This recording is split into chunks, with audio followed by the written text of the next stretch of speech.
Good morning mga idol.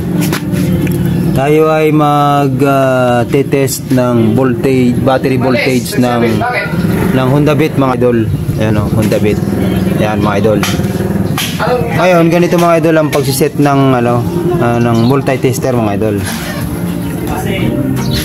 Ito mga idol, titest lang natin, ilalagay lang natin doon sa 20 volts mga idol.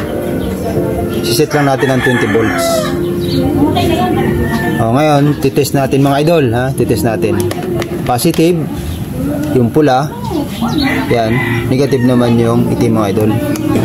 Ngayon, i-ano lang natin dito sa positive din mga idol ng battery. So, ganun lang, ganyan. Yan. Positive, saka negative mga idol. So, lumabas yung kanyang voltahe ay 13.33. Yan mga idol yung actual na karga ng baterya sa ngayon mga idol, kasi hindi siya umaandar mga idol, ha.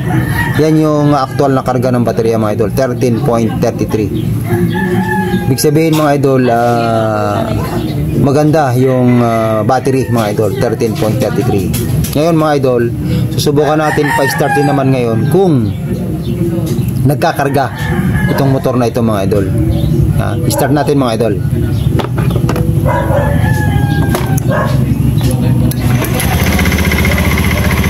Yan mga idol, start na.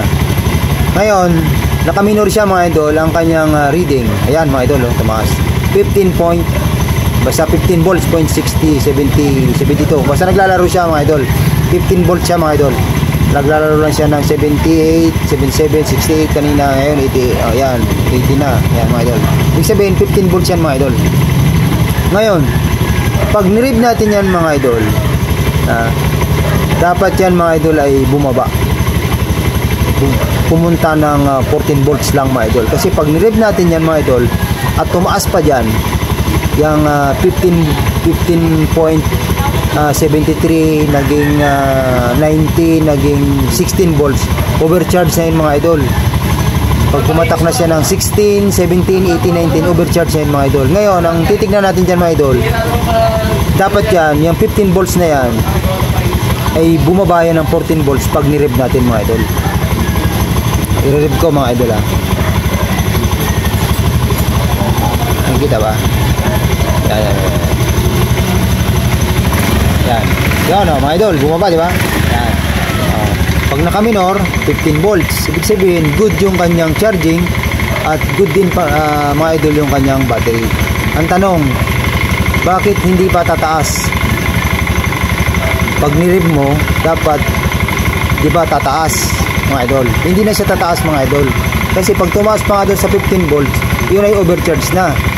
Halimbawa nag 16, 17, 18, 19, pataas pa, overcharge yan mga idol.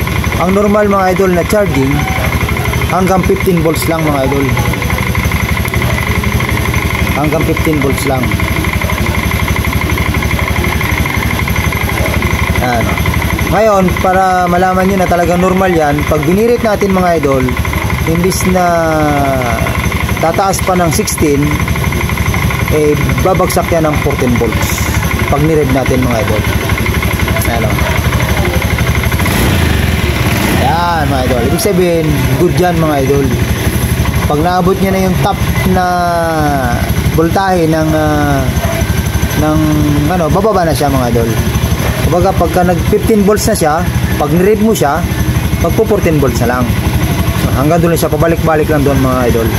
Yan ang normal na charging mga idol.